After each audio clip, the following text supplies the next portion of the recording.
Oke teman-teman, balik lagi di T4 Play. Jadi sebelumnya kan saya berjanji mau bikin video seputar pembahasan Inrayon. Jadi Inrayon itu apa, dan juga apakah di tahun 2023 ini motor-motor baru masih perlu masa Inrayon. Untuk video lengkapnya silahkan kalian simak aja videonya sampai selesai. Oke teman-teman, jadi langsung aja kita test ride. Motornya ini sudah ada di depan kita. Dan ngomong-ngomong, ini motornya masih di 465 km. Jadi masih belum ganti oli untuk yang pertama kali. Kalau nggak salah ganti oli pertama kalinya itu di 500 apa ya, aku agak lupa kalau motor baru punya Honda. Oke, kita langsung jalan aja test ride-nya ya. Bismillahirrahmanirrahim. Jadi Inrayon itu apa sih? Setahu saya ya teman-teman, kata Inrayon itu bukan dari bahasa Indonesia deh, dan juga bukan dari bahasa Inggris. Kalau nggak salah dari bahasa Belanda deh, yang namanya Inrijden kalau nggak salah ya. Yang pasti sih setahu saya itu artinya ya masa penyesuaian, karena ini konteksnya adalah di sepeda motor. Jadi ya masa penyesuaian komponen-komponen yang ada di sepeda motor. Kayak yang saya tunggangin yang satu ini kan, saya disuruh Inrayon motor punya paman saya nih, motor Honda Beat tahun 2023, yaitu ini motor generasi kelima ya, yang mana sebenarnya hanya ada sedikit perbedaan minor dari generasi keempat di bagian secara desain ya. Tapi saya sukanya Honda Beat yang terbaru ini itu udah pakai LED. Jadi kalau yang sebelumnya kan belum ada yang pakai LED tuh. Nah yang ini nih generasi kelima udah pakai LED, jadi memang cahayanya itu enak banget kalau buat jalan malam hari, nggak kayak Beat sebelumnya yang lampunya itu remang-remang banget. Oke, jadi balik lagi ke pembahasan Inrayon ya, yaitu masa penyesuaian. Kalau teman-teman tanya apakah motor sekarang ini, motor 2023 itu masih perlu masa Inrayon, kalau tanya ke saya, jawabannya itu masih perlu. Karena apa?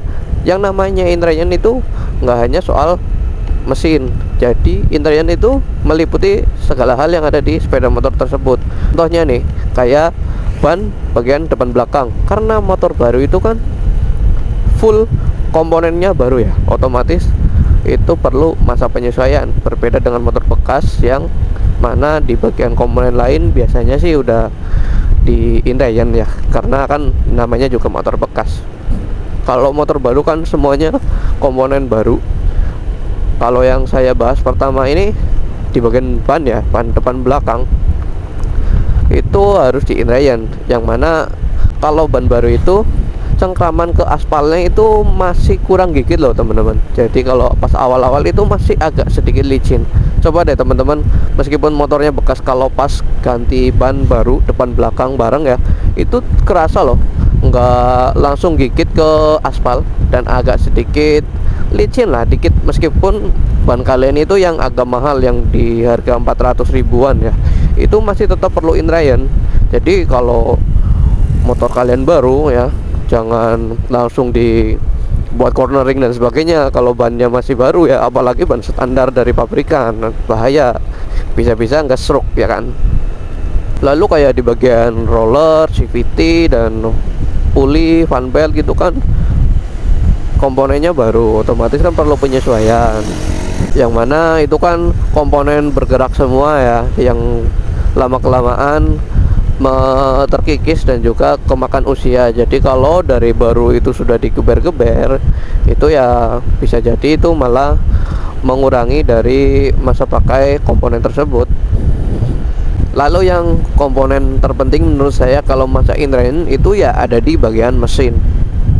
Meskipun ya kalau kalian lihat di grup-grup otomotif itu banyak orang yang beli motor dari 0 km sudah dihajar sampai limit ya, jadi di gaspol gitu. Memang ada kayak itu bro, siapa ya, Om Leo yang punya blok 7, Leopold 7 ya.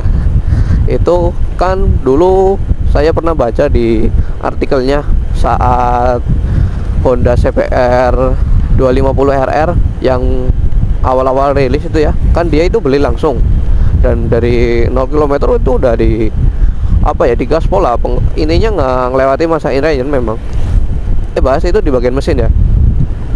Dan juga kata Om Leo juga dari awal di gaspol kayak gitu, dan sampai kalau nggak salah kan dijual ke orang itu ya, itu juga aman mesinnya. Karena mungkin memang motor-motor sekarang ini, kalau kata mekanik ya, saya pernah dengar itu celah ataupun gap antara dinding silinder dan ring piston itu memang dibikin sedikit lebih longgar. Jadi masa inline-nya itu apa, sedikit nggak perlu lama-lama lah intinya. Nggak kayak motor-motor zaman dulu yang masih cukup rapat celah gapnya ya. Jadi itu sebenarnya ada, tiap orang kadang ada preferensinya masing-masing kalau masa-masa inline kayak gitu. Nah kalau kayak Om Sibun Channel ya itu kan kalau ngerayain motor siang setelah ganti piston kayak gitu, itu yang penting motornya itu digas urut ya, jangan langsung digaspol kayak gitu. Jadi jangan langsung digas kayak gini, itu jangan. Jadi gas pelan-pelan aja kalau mau agak kenceng kayak gitu. Coba deh tengok channelnya mereka itu.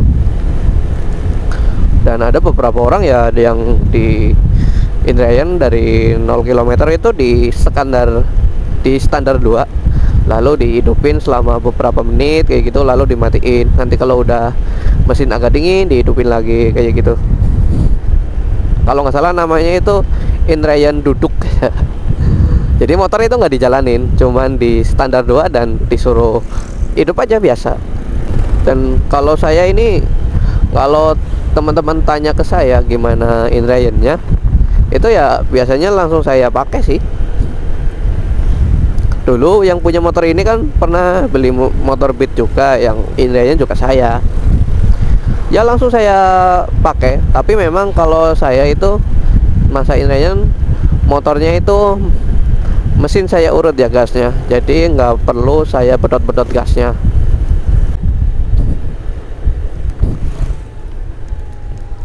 Jadi kalau motor bebek sih ataupun motor yang manual itu ya, kalau saya Indrayannya yang penting gasnya diurut, lalu juga jangan sering-sering ataupun sesekali itulah ya, hard engine braking gitu, yang langsung apa mengurangin gigi langsung greng kayak gitu ya, itu jangan.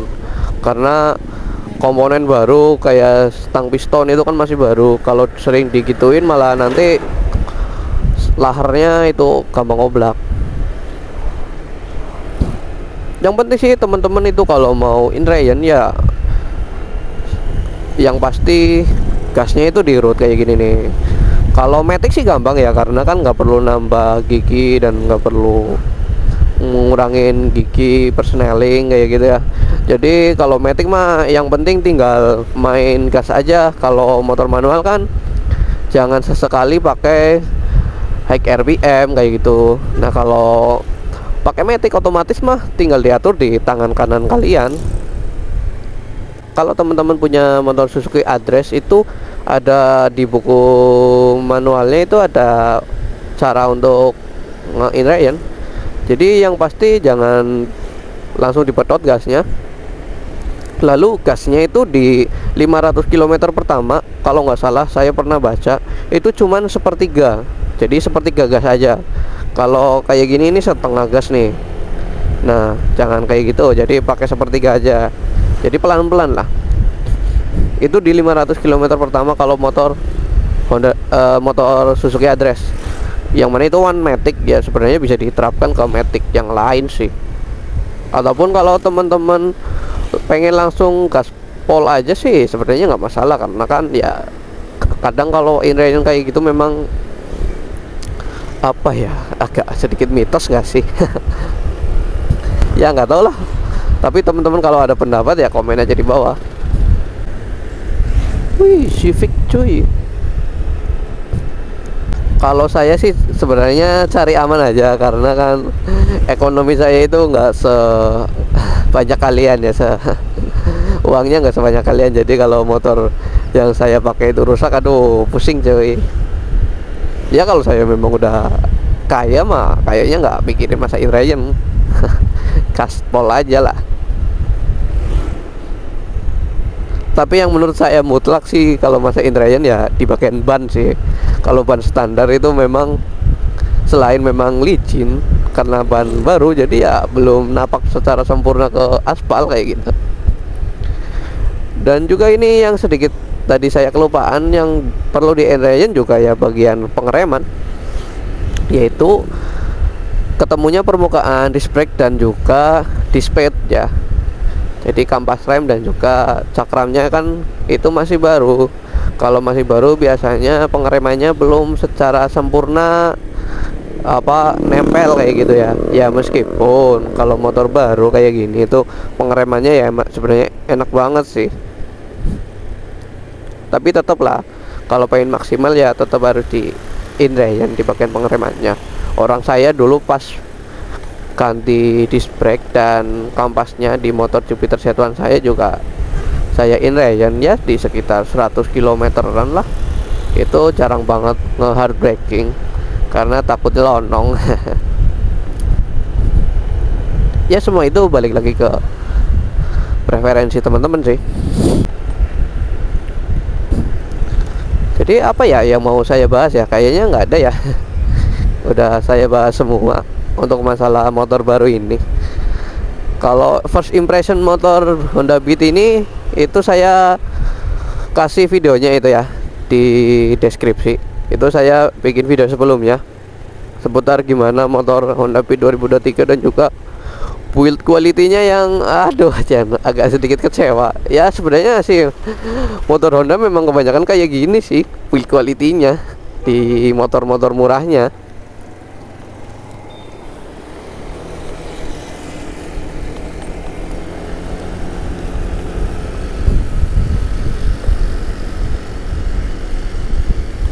Karena ini kan saya mau kerja ya teman-teman, jadi mungkin videonya cukup sekian ya.